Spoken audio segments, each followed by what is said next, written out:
Bigla na lang pong sumulpot itong suspect at pinapatabi yung sasakyan niya hanggang tumabi.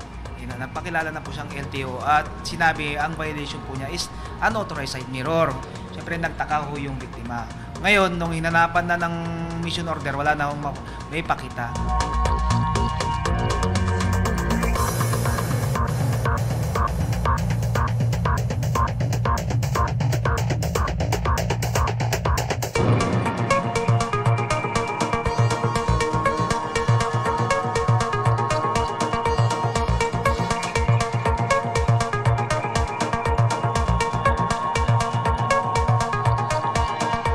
Ang laman po ng certification ng LTO NCR ay hindi po siya naging empleyado at empleyado ng LTO. Kaya peke ho talaga siya.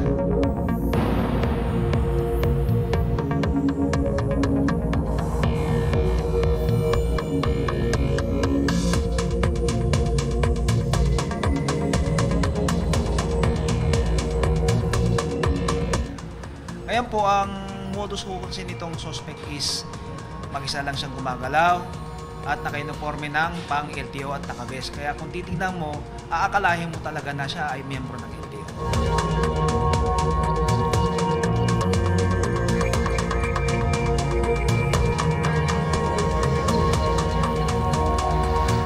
No comment po.